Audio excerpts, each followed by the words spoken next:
जय श्री ओम नमः सिद्धेभ्यः। जय श्री ओम नमः सिद्धेभ्यः। जय श्री ओम नमः सिद्धेभ्यः।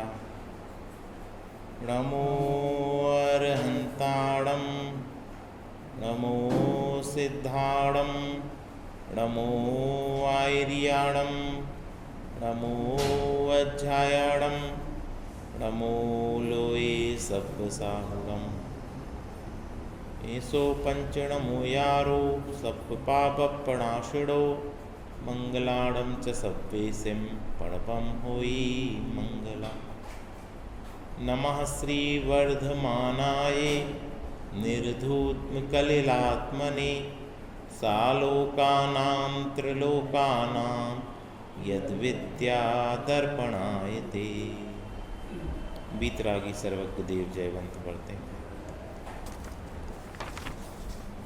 रत्नकरण श्रावकाचार्य जी ग्रंथ विराजमान है और हम अपने अंदर की जो मूढ़ताएं हैं उनके अभाव के लिए इसका स्वाध्याय कर रहे हैं।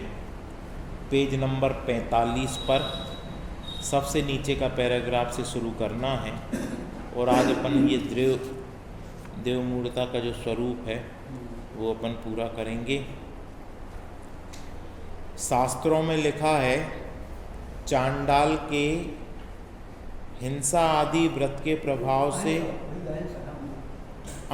चांडाल के अहिंसा आदि व्रत के प्रभाव से देवों ने सिंहासन आदि बना दिए।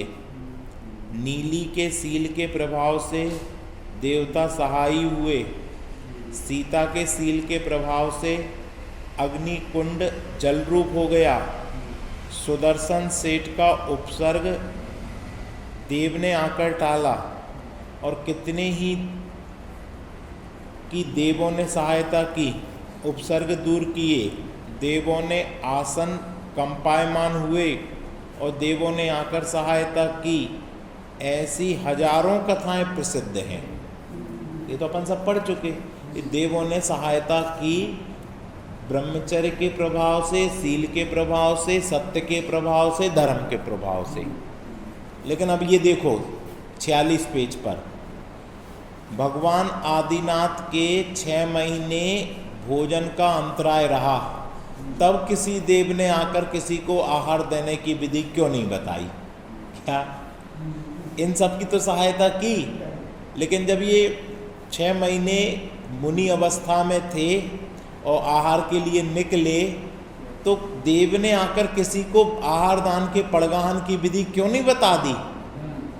पहले तो गर्भ में आने के 6 माह पहले ही इंद्रादिक आदि अनेक देव भगवान की सेवा में रहते थे। स्वर्ग लोक से आहार, वस्त्र, वाहन आदि लाने को सावधान होकर उपस्थित रहते थे। वे सब देव कैसे भूल गए? भरत आदि 100 पुत्रों को तथा ब्राह्मी और सुंदरी पुत्रियों को मुनि और श्रावक का सब धर्म पढ़ाया था। इन्होंने शिक्षा दी थी, ब्राह्मी और सुंदरी को धर्म की शिक्षा दी थी। उन्होंने भी विचार नहीं किया कि भगवान भी अब मुनि होकर आहार के लिए चर्या कर रहे हैं।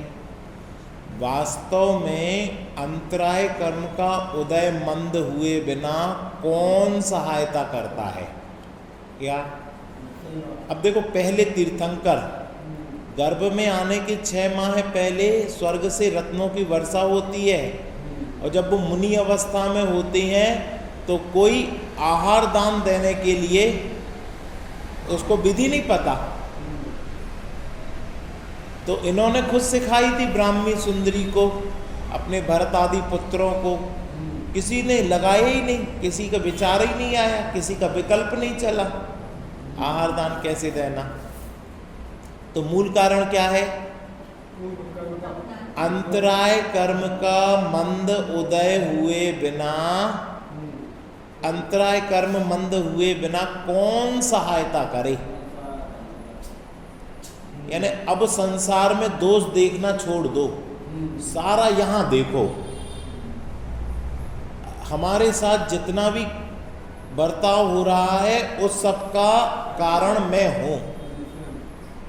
चाहे दुखी हो रहा हूं तो उसका कारण भी मैं हूं, और सुखी हो रहा हूं तो उसका कारण भी मैं ही हूं। ऐसा विचार करो। और भी देख लो, युधिष्ठिर, भीम, अर्जुन, नकुल, सहदेव, ये महावीतरागी मुनि होकर वन में ध्यान करते थे। उनको दुष्ट बैरी ने आकर लोहे के लाल करके, अग्नि से लाल करके लोहे के आभूषण पहनाए। उनका चाम मासादि भस्म हो गया, तो भी किसी देव ने सहायता नहीं की। इनकी सहायता नहीं की। है ना, देव देख देख कर सहायता करते कि इनकी करना, इनकी नहीं करना। तो फिर अंतराय का जब तक मंद उदय नहीं आएगा तब तक देव भी सहायता नहीं करेंगे। लाभांतराय का तीव्र उदय है तो लाभ नहीं होगा, और मंद उदय है तो लाभ हो जाएगा। दिन भर व्यापार करने बैठते हो, लाभांतराय का तीव्र उदय हो तो ग्राहक नहीं आए, और मंद उदय हो तो एकदम ग्राहकों की भीड़ लग जाए। अपन सोचते कि हमने अच्छी चतुराई है, तुम्हारी चतुराई कुछ नहीं है। वो लाभांतराय कर्म का ऐसे ही उदय है, ऐसा मंद उदय है, इससे काम होता है। और देखो, सुकुमाल महामुनि को 3 दिन तक सियालनी अपने 2 बच्चों सहित भक्षण करती रही। वहां कोई देव सहायता करने नहीं आया। उनकी माता, जिसको बहुत स्नेह था, वो शोक में रोने धोने में लगी रही। पुत्र कहाँ चला गया, कोई खोज खबर ही नहीं मंगाई। क्या सुकुमाल मुनि, अब देखो मुनि अवस्था में कितना ऊंचा पद, भावलिंगी संत, आत्मानुभवी संत, इन पर उपसर्ग होना चाहिए कि नहीं होना चाहिए? अपन सोचते भावलिंगी संतों पर उपसर्ग नहीं होना चाहिए। अरे भावलिंगी संतों के भी अंतराय का तीव्र और मंद उदय है कि नहीं? और जब उनका मंद उदय है तो उपसर्ग नहीं है, लेकिन तीव्र उदय है तो स्यालनी खा रही उसको। और सुनो, 500 मुनियों को घानी में पेल दिया, मिल गया ऊपर से चौथा पैराग्राफ। 500 मुनियों को घानी में पेल दिया गया, वहां किसी देव ने सहायता नहीं की। एक किनकी अभी अपन ने पढ़ी थी ना, 500 मुनिराजों को घानी में पेल दिया गया, ये किस में कथा आती है? किसी के पूर्व भाव की चर्चा में अपन ने ये देखा था।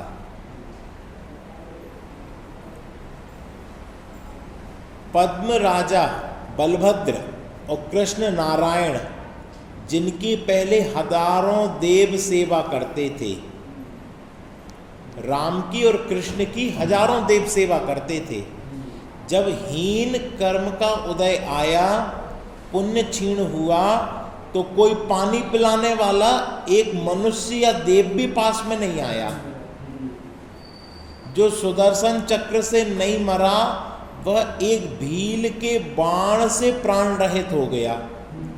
ऐसे अनेक ध्यानी, तपस्वी, व्रती, संयमी आदि ने घोर उपसर्ग भोगे। उनमें से बहुतों की देव सहायता नहीं हुई, बहुतों की देव सहायता हुई। क्या ये जो कृष्ण थे ना, एक तीर के लगत कृष्ण की,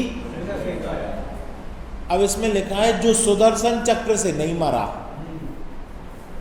कृष्ण कौन थे? बलभद्र थे, नारायण थे कि प्रति नारायण थे? नारायण थे। तो क्या होता है कि जो नारायण होता है, तो जो प्रति नारायण होता है, प्रति नारायण के पास चक्र रत्न होता है। जैसे रावण के पास भी चक्र था, रावण भी प्रति नारायण था।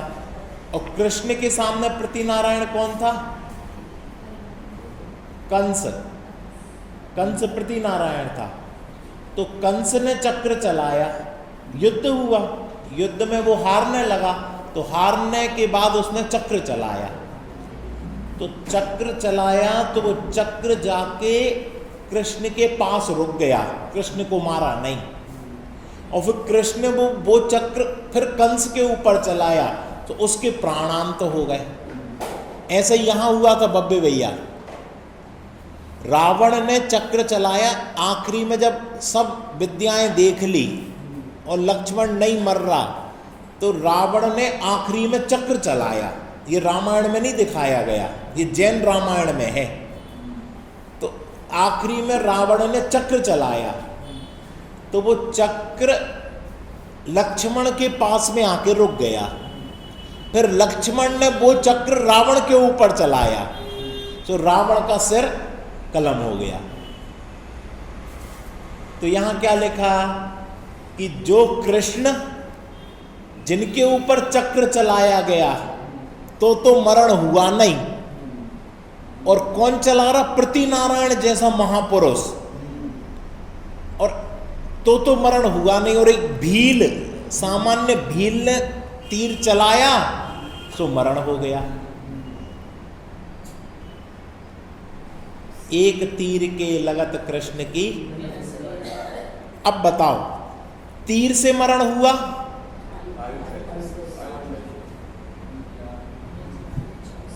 आयु क्षय हो गई इसलिए मरण हुआ। लोग कहते कि साहब तीर से मरण हो गया। अरे तीर से मरण होना होता तो चक्र रत्न से मरण हो जाता, पर उस समय आयु थी इसलिए चक्र से मरण नहीं हुआ। संसार के आप लोग स्वाध्यायी हो इसलिए आपने कह दिया कि आयु कर्म से मरण हुआ, नहीं तो सारा संसार तो क्या कहता? तो तीर लग गया साहब इसलिए मर गए।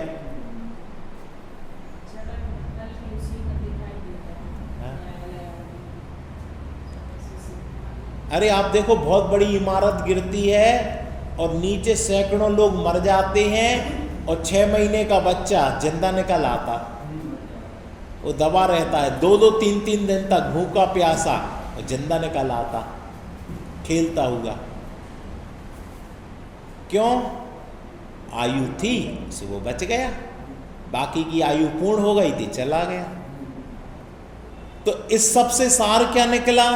इसलिए यह निश्चित है, देखो 46 पेज पर नीचे से दूसरा पैराग्राफ, अशुभ कर्म का उपशम हुए बिना तथा शुभ कर्म का उदय आए बिना कोई देवादि सहाय नहीं होते हैं। देवादि भी कब सहाय होते हैं? जब तुम्हारे शुभ कर्म का उदय होगा। पाप कर्म का उदय होगा, नहीं होंगे सहाय। विचार करो कितनी स्वतंत्रता है। एक द्रव्य दूसरे द्रव्य का कर्ता नहीं है। क्यों? क्योंकि जब तक आपके पुण्य कर्म का उदय नहीं आएगा, कोई सहायता करना चाहे तो नहीं कर सकता। ये सार निकला। अशुभ कर्म का उपशम हुए बिना, शुभ कर्म का उदय आए बिना कोई देवता सहायता नहीं कर सकता। स्वयं का शरीर ही शत्रु हो जाता। क्या? स्वयं का शरीर ही शत्रु हो जाता उसका। कैसे हो जाता स्वयं का शरीर ही शत्रु? इसमें तो लिखा है, खरदूषण का पुत्र शंभु कुमार, जिसने 12 वर्ष तक बांस के झुरमुट में कठिन तपस्या करके सूरहास नाम की तलवार की प्राप्ति की थी, सहज ही लक्ष्मण के हाथ में वो आ गई। उसी तलवार से शंभु कुमार का मस्तक कट गया। लक्ष्मण ने तो बिना जाने ही तलवार की धार का प्रयोग अभ्यास रूप में किया था, किंतु भीतर बीहड़ में बैठे शंभु कुमार का सिर कट गया।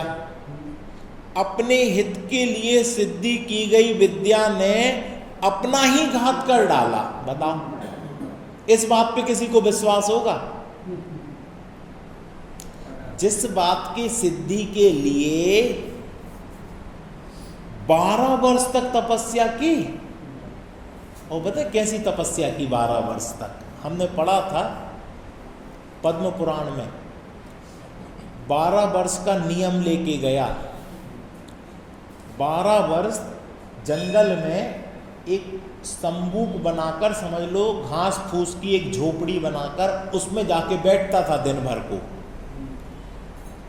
घर पे भोजन करने भी नहीं आता था, उसका भोजन वहीं भेजा जाता था और वहीं भोजन करता था और वहीं ध्यान में तल्लीन हो जाता था।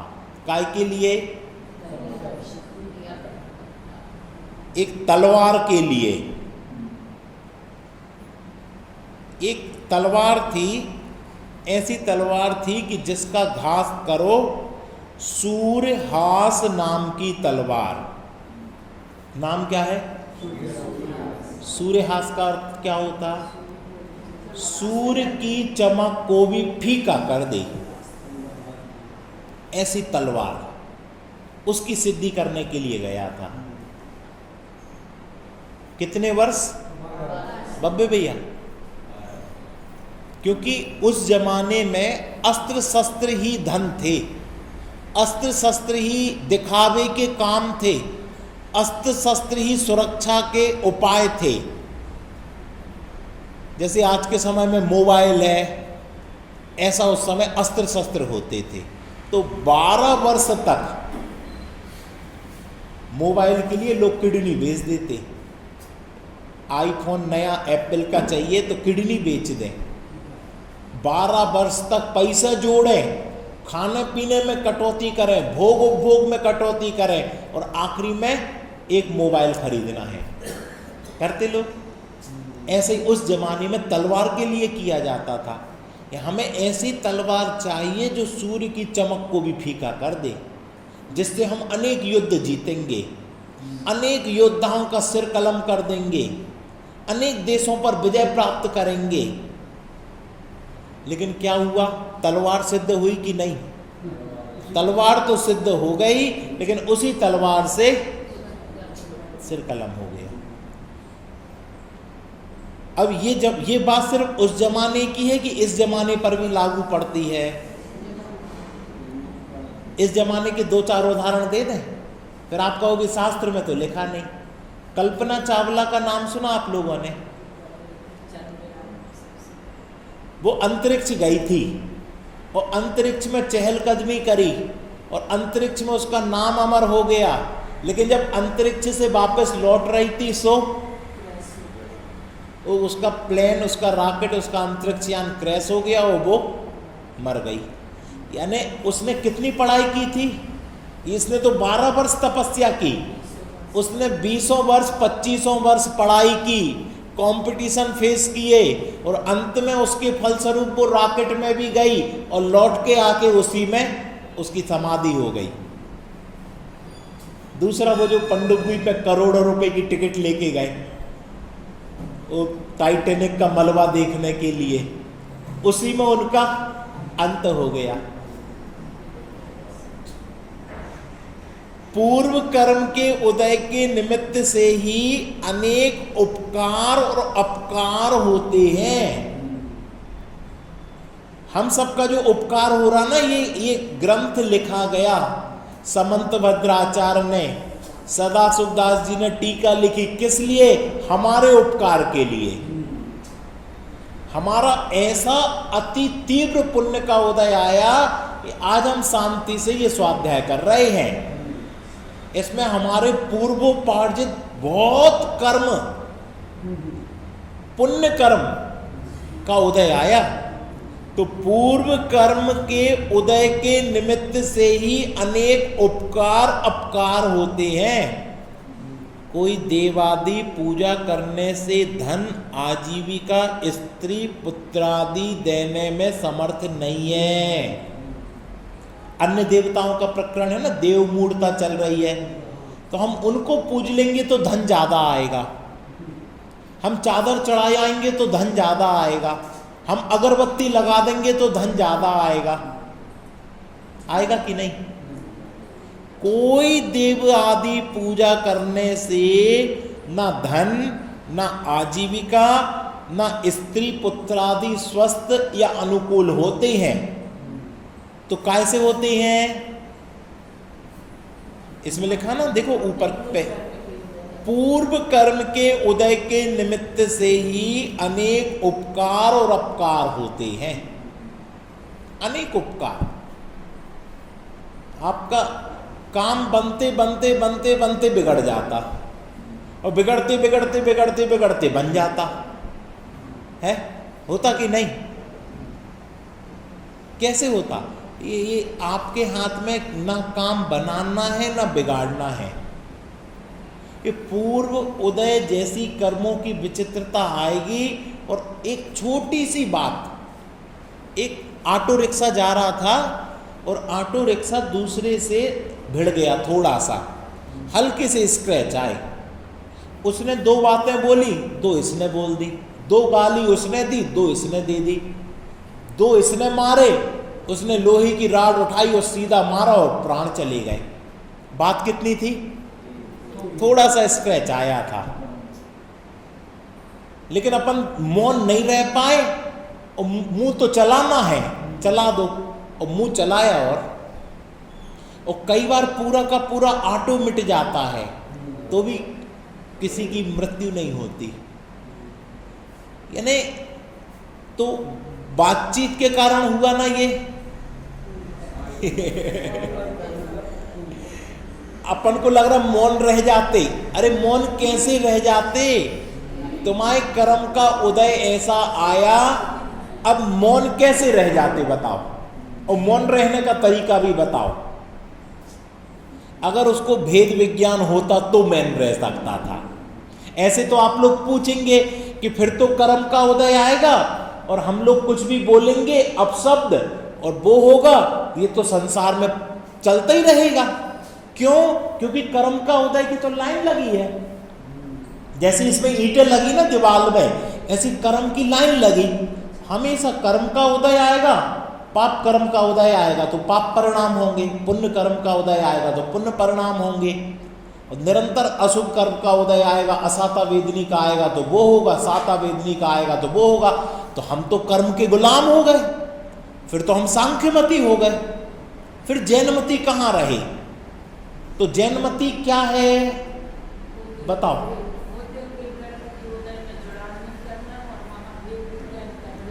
ये है जैन धर्म की निशानी कि कर्म का उदय से काम होते हैं, लेकिन हम कर्म के उदय से भिन्न अपने आप को देखते हैं।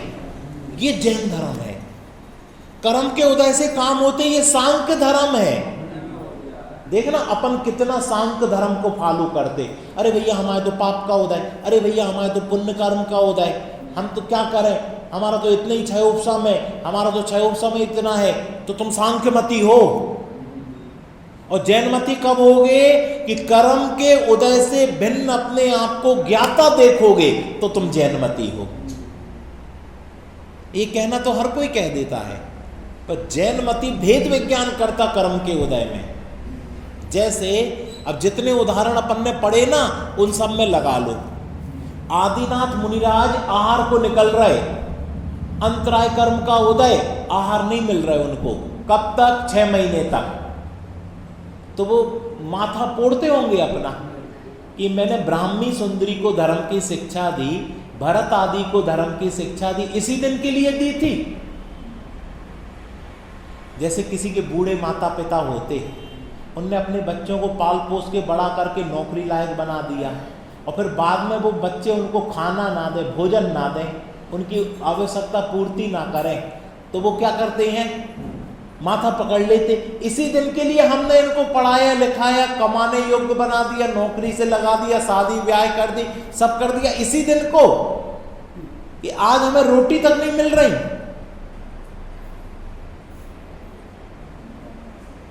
तो धिक्कार है। और एक जैनी होगा, स्वाध्यायी होगा तो क्या विचार करेगा? वो तो सांख्यमती करेगा। सांख्यमती करेगा कि मेरे कर्म के उदय के कारण ही मुझे भोजन नहीं मिल रहा है। जैनमती क्या करेगा? भैया मेरे पाप कर्म का उदय है, मुझे पता है, मुझे भोजन कर्म के उदय के कारण नहीं मिल रहा, पता है, लेकिन मैं तो इस उदय से भिन्न भगवान आत्मा हूं, मैं तो जानने देखने वाला हूं। क्या भोजन से जीवन चलता? हमारे गुरु ने तो ऐसा कहा था कि शरीर को चलना होगा तो रोटी मिलेगी। और नहीं चलना होगा तो नहीं मिलेगी। तो जब हम ऐसे गुरु के शिष्य हैं तो हम रोटियों के लिए सौदा कर दें, हम रोटियों के लिए अपना जमीर बेच दें, मिलना होगा तो मिल जाएगी। फिर हम क्यों मांगते हैं, ये ले आओ, वो ले आओ, ऐसा करो, वैसा करो, नमकीन लाओ, मीठा लाओ, ये क्यों बोलते? आपके उदय में होगा तो मीठा मिलेगा, नहीं तो मीठा वहां से चलेगा और आपकी थाली तक आएगा और वो खत्म हो जाएगा, और फिर दोबारा लेने जाएगा तो कोई उसको दाल पकड़ा देगा, और फिर उसके बाद उसको चावल पकड़ा देगा, मीठा नहीं मिलेगा अगर आपके उदय में नहीं। इससे क्या शिक्षा मिली? आज के बाद मांगो मत, भोजन करने बैठो तो मुंह से मत मांगो, उदय का विचार करो कि मेरे उदय में होगा तो बिना मांगे मिल जाएगा, और उदय में होगा तो मैं मांगता रहूंगा और मिलेगा नहीं।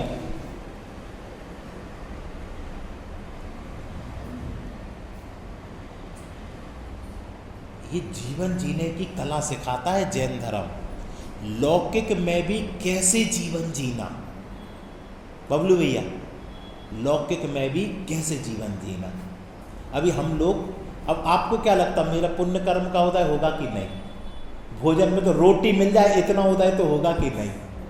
अब मंगलगिरी में एक कार्यक्रम हुआ और सब विद्वान लोग, और वहाँ रोटी बनने में इतना टाइम लगा कि बैठे, चलो रोटी आ रही है चावल ले लो, एक बार चावल ले लिया, फिर रोटी नहीं मिली, दूसरी बार चावल ले लिया, फिर तीसरी बार ले लिया, रोटी नहीं मिली। और हमने वाकई में भेद विज्ञान किया कि आज के दिन रोटी नहीं मिल रही थी, नहीं मिली, प्रसन्नचित्त। अब दूसरा व्यक्ति हो, बताओ तो बुला लेते हैं, ऐसा करते, व्यवस्था नहीं करते, ये और वो, और तहस और क्रोध करे, और आज के बाद जाएंगे नहीं, और जमाने की कलह करे। और भेद विज्ञानी हो, उस दिन की बात है, तुम तो थे भैया, आदिनाथ मुनिराज को नहीं मिला, हम कौन के खेत की है? लेकिन आदिनाथ मुनिराज ने जो किया वो हम कर सकते हैं। उन्होंने भेद विज्ञान किया, हमारे भाग्य में नहीं है रोटी। गुरुदेव के शिष्य है, ऐसे में गुरुदेव के शिष्य बनो ना। वो गुरुदेव के शिष्य काय बन रहे? हम सूर्य कीर्ति की मूर्ति विराजमान कर दें तो हम गुरुदेव के शिष्य हैं। अरे गुरुदेव ने कहा था शरीर चलना होगा तो रोटी मिलेगी। एक एक दिन में 100 बार भेद विज्ञान करो, ये तत्व ज्ञान ये है। कितने उदाहरण बता दिए, आदिनाथ मुनिराज का बता दिया, भरत आदि मुनिराज के बता दिए, युधिष्ठिर आदि भीमों के बता दिए, सुकुमाल मुनि के बता दिए, 500 मुनियों को घानी में पेल दिया। कौन मदद करने आया? कौन आया मदद करने? कोई नहीं आया। ऐसे 10 उदाहरण आप लोग बता सकते अभी, कोई नहीं आया। आपके पास सत्य होगा लेकिन आपके पास उदय नहीं होगा तो कोई मदद नहीं कर सकता। सत्य अकेले से मदद नहीं होती, मदद के लिए उदय की जरूरत होती है। आप कहो हम तो सत्य है, उदय भी होना चाहिए तब मदद होगी, लेकिन सत्य है तो तुम सुखी हो। जो प्राप्त है सो पर्याप्त है, ये विचार करो। अब देखो एक बहुत अच्छी बात बताई आखिरी में, यहां प्रत्यक्ष ही देखते हैं नगर का राजा, सभी देव देवी, पीर पैगंबर, स्वामी, फकीर, सभी मतों के साधु, सभी वेद पुराणों के पाठ करने वाले, नित्य ही होम यज्ञ पाठ करने वाले, ब्राह्मणों को बहुत आजीविका देते हैं, बहुत सत्कार करते हैं, लाखों रुपयों का दान देते हैं, जिसका बड़ा फल सब तक पहुंचता है, तो भी संयोग वियोग, हानि लाभ, जीत हार टालने में कोई भी समर्थ नहीं है। अब बताओ, नगर का राजा सब धर्मों को मानता, सब धर्मों में दान देगा, सब धर्मों की सहायता करेगा, तो उसको जीत जाना चाहिए ना, तो उसको अमर हो जाना चाहिए ना। लेकिन क्या होता? वो भी हार जाता है, वो भी मर जाता है। इसलिए ऐसा निश्चय जानो, बिना श्रद्धान किए भी अनेक देवी देवताओं की पूजा आराधना देव मूढ़ता ही है। अब कई लोग कहते थे साहब हम श्रद्धान तो नहीं करते, लेकिन अब सब लोगों के साथ में है तो बनता भी नहीं है ना कि वहां नहीं जाए, तो चले जाते हैं। क्या अब सबके साथ में सब लोग जा रहे हैं, अब हम कहते हैं साहब हम नहीं जाते तो अच्छा नहीं लगता जरा, तो हम चले जाते हैं। अब कोई मांगने आया तो चंदा मांगने आया तो हम बनता नहीं है तो हम दे देते, हमारा श्रद्धान नहीं है पर हम दे देते हैं, क्या करें। अब समाज में रहना है तो बनता नहीं है, तो क्या कह रहे हैं, बिना श्रद्धान किए भी अनेक देवी देवताओं की पूजा आराधना भी देव मूढ़ता है। कि तुम्हें उन पे श्रद्धा नहीं है तो वैसे ही वो मदद नहीं करेंगे, और उसके बावजूद भी तुम कर रहे हो तो अहित ही कर रहे अपना। राजनीति में आप प्रत्यक्ष देख लो, ये पुराने जमाने की बात हो गई, जो चुनाव में खड़ा होता है, अपने सैलन जैन हैं, बताओ कहाँ नहीं जाते, सब, ये से नहीं कि महावीर जिनालय अकेले आते, सब जगह जाते हैं, सभी धर्मों में जाते हैं, सब में करते हैं। जैसे अपने आप पूरा करेंगे ऐसा सब जगह करेंगे, और हार जाएं तो, टिकट नहीं मिले तो, अब सब कर रहे हैं, सब पार्टी के लोग कर रहे हैं, 10 पार्टी से लोग चुने, 10 पार्टी के लोग 10 मंदिर गए, कितने जीतेंगे? जीतेगा तो एक ही, तो बाकी की सहायता नहीं की क्या, और 2 बार जीत गए और तीसरी बार नहीं जीते तो इससे तुम्हें भगवान की श्रद्धा खत्म होगी। इसलिए कहते कि नेता कभी किसी के मीत नहीं होते, कभी किसी धर्म के नहीं होते, उनका तो एक ही धर्म है, कौन सा? कुर्सी।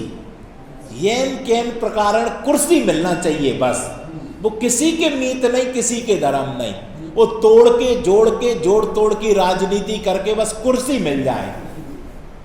इसलिए ऐसी राजनीति में प्रवेश नहीं करना भैया। लेकिन अब विचार करो, अब अपने ऊपर लगाते तो विचार करना, हम भी यही तो नहीं है, हम भी एक सेफ जोन में तो नहीं हो गए, हम भी अपनी एक सेफ कुर्सी बचाने में तो नहीं लगे हैं। तीर्थंकरों ने तो कुर्सी छोड़ दी थी, छोड़ी थी कि नहीं? क्या क्या छोड़ा? धन छोड़ा, घोड़े छोड़े, 84 लाख हाथी छोड़े, 96,000 रानी छोड़ी, महल छोड़े, 6 खंड छोड़ा। और हम उन नेताओं जैसे हैं जो अपनी कुर्सी छोड़ना नहीं चाहते। नेता तो कितने बुरे लगते हैं अपन लोगों को, और उनको सब गालियां देते हैं, पर विचार करो हम भी यही हैं, ज्यादा फर्क नहीं है। इसलिए अंत में क्या कहा, जो मंत्र साधना, विद्या साधना, देव आराधना आदि हैं, वे सभी पुण्य पाप के उदय अनुसार ही फल देते हैं। तुम खूब पूजा कर लो, तुम खूब साध लो, लेकिन पुण्य पाप के अनुसार ही फल मिलेगा, तुम्हारे किए फल नहीं मिलेगा। इसलिए जो सुख के इच्छुक हैं वे दया, क्षमा, संतोष, निर्वांछकता, मंद कसाय, वीतरागता के द्वारा अकेले धर्म का ही आराधन करो। क्या धर्म का आराधन करोगे तो ये सब तो घास फूस है।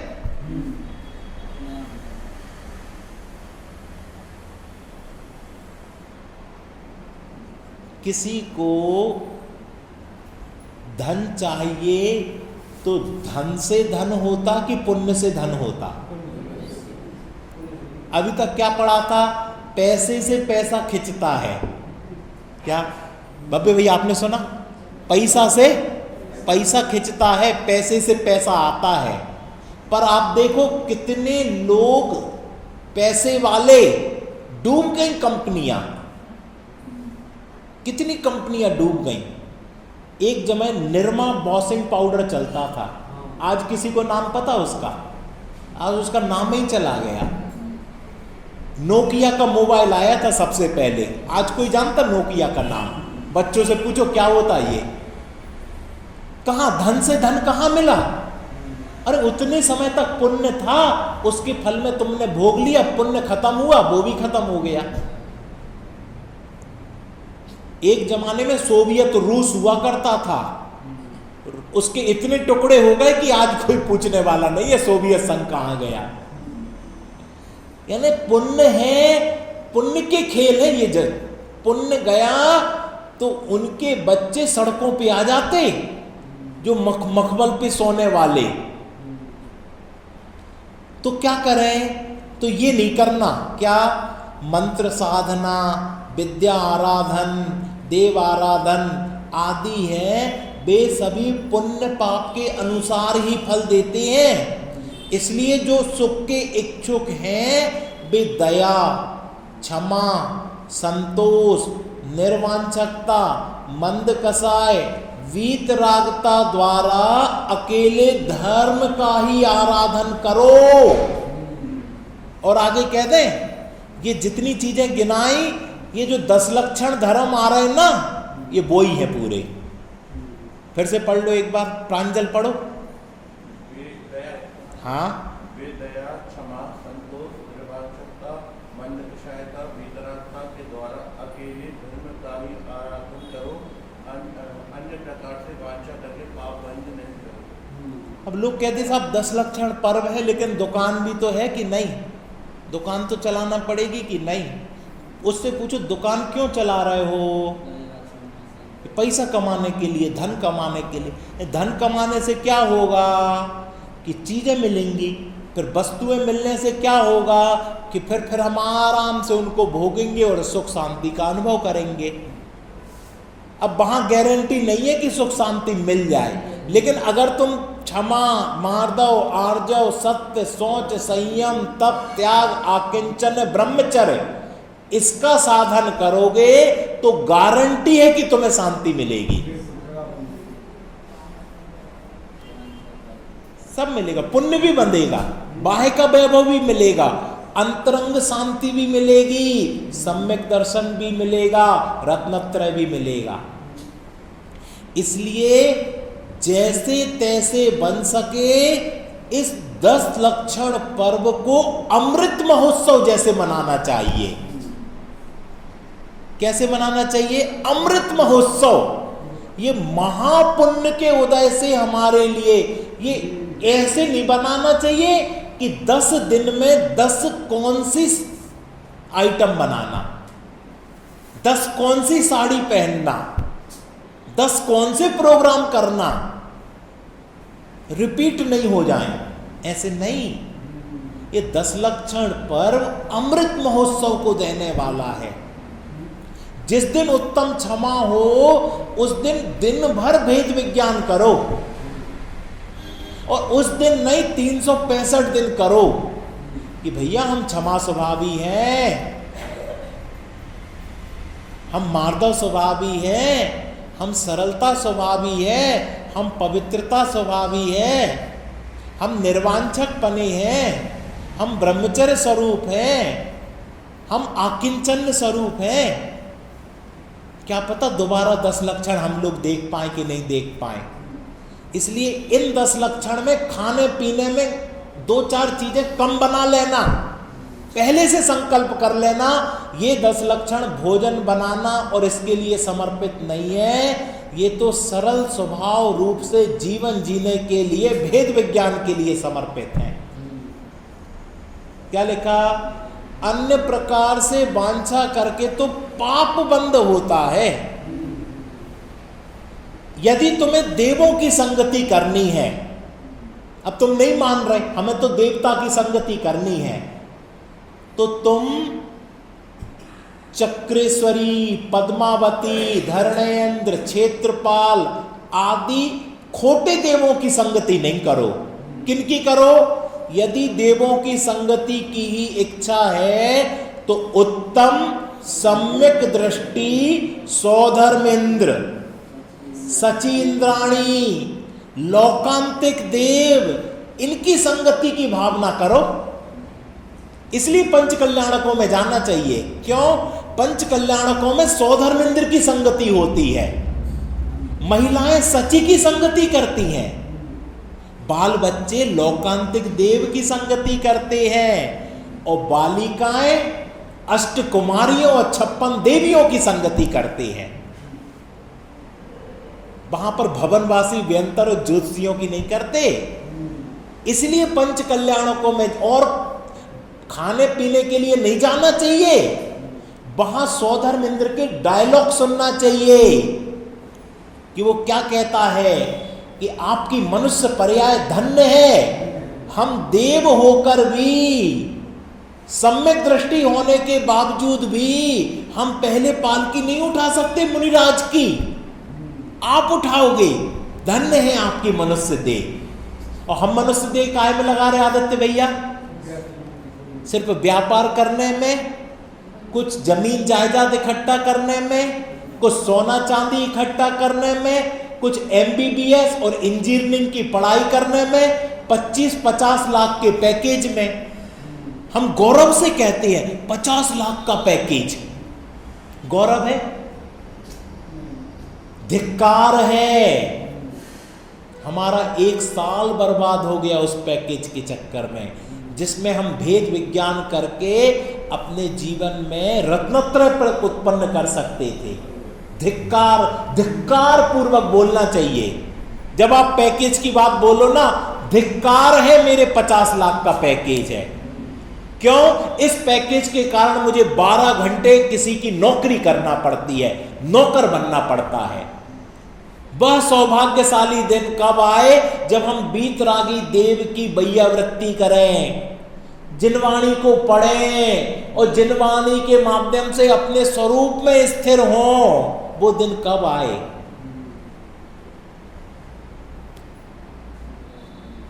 एक ही व्यक्ति मिला मुझे आज तक, ये मनीष जी रहली है ना मेरठ वाले, जिनके पिताजी शांत हो गए। इतने सालों में उनसे बात की, हमने कहा तुम तो बढ़िया प्रोफेसर हो, 1-1.5 लाख रुपए महीने की सैलरी है तुम्हारी। कहने लगे धिक्कार है हमें। हमने कहा क्यों? अच्छी बढ़िया। कहने लगे वहां हमें बच्चों को मीरा पढ़ाना पड़ता, तुलसी पढ़ाना पड़ता, रैदास पढ़ाना पड़ता, हिंदी पढ़ाना पड़ता। हम तो चाहते हैं कि हमें समय सार पढ़ाने को मिले। लोग कहते साहब टीचिंग की आजीविका बहुत अच्छी है, लेकिन 8 घंटे आपके इसमें जा रहे हैं। काय में जा रहे?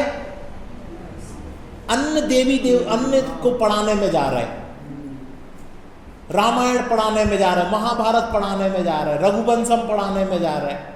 हम लोग भी शास्त्री करते ना, तो हमारे तीनों सब्जेक्ट जैन दर्शन के थोड़ी ना होते। एक सब्जेक्ट जैन दर्शन का होता, एक संस्कृत साहित्य का होता, एक में रघुवंशम होती। रघुवंश यानी इनके पूरे सर्ग, पूरी रामायण समझ लो, वो भी पढ़ना पड़ता, उसकी व्याख्या लिखनी पड़ती, पेज भरने पड़ते हैं।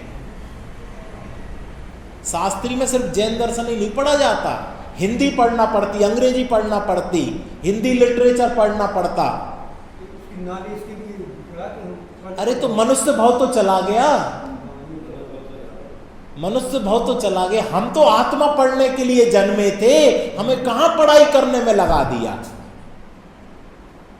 ये भाव सिर्फ आत्मा पढ़ने के लिए मिला था, और तुमने अगर ये नहीं किया तो तुमने चंदन के पेड़ को कोयले के लिए जला दिया। क्या? चंदन के पेड़ को कोयले के लिए जला दिया। कोयला चाहिए। ये मनुष्य भाव चंदन का पेड़ है जो हम नौकरी करने में, गुलामी करने में लगा रहे, और पैसा किसको छोड़ जाएंगे? कौन है पीछे जिसके लिए पैसा छोड़ जाएंगे? लेकिन कर्म की गठरी बांधकर 84 लाख योनियों में जाने को तैयार हैं, पर शांति से बैठ के 3 टाइम सामायिक करने को तैयार नहीं है। 2 टाइम ध्यान करने के लिए बैठने को समय नहीं है हमारे पास। इसलिए संगति करना है तो सौधर्मेंद्र की संगति करो, लोकांतिक देवों की संगति करो, सचेंद्राणी की संगति करो, कि वो सच्ची माता की कैसे सेवा करती है।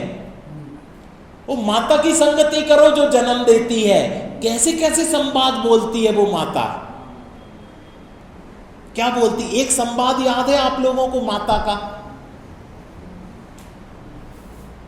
कितने संवाद बोले जाते पंचकल्याणकों में। हे माता, जगत में धन्य कौन है? ये जगत में वो ही धन्य है जो आत्मा का अनुभव कर रहा है, बाकी सब तो निर्धन है। इस प्रकार से ये चर्चा हुई, शेष चर्चा आगे चलेगी। 2 मिनट अपन अभ्यास करते हैं कि मनुष्य पर्याय हमें क्यों मिली, आत्मा को पढ़ने के लिए। 2 ही मिनट आत्मा को पढ़ लो।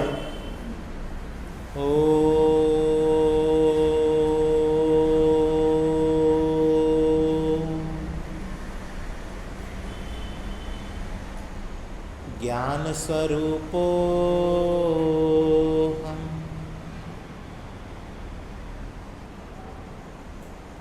इसके लिए सारी पढ़ाई थी। मैं ज्ञान स्वरूप ही हूं।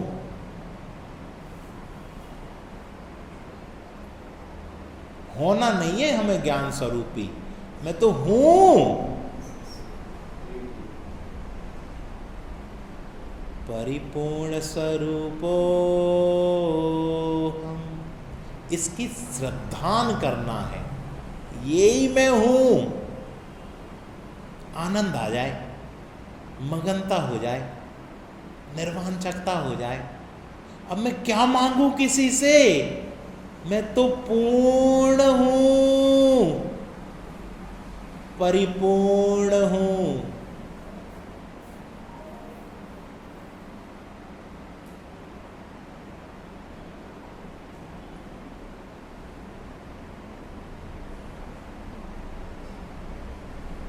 अभी हूं, यही हूं।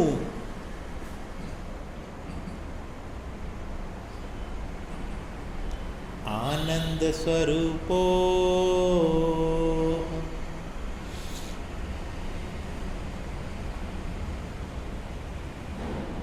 सुख स्वरूपो। सुख मेरा स्वभाव है।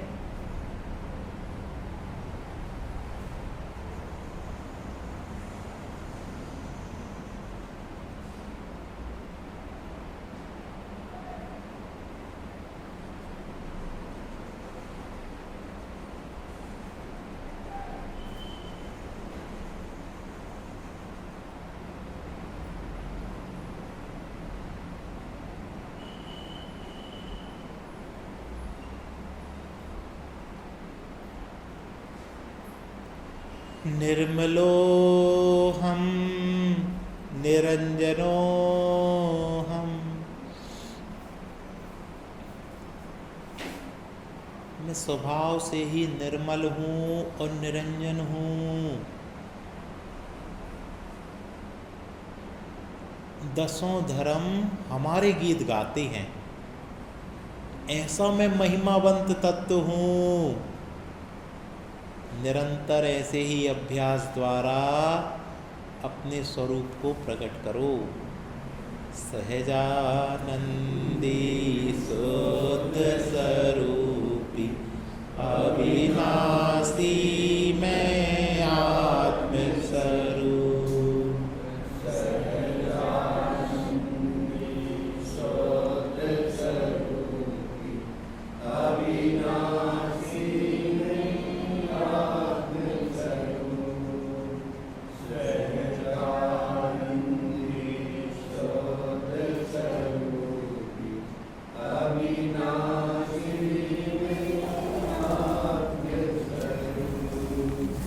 निज निधि निज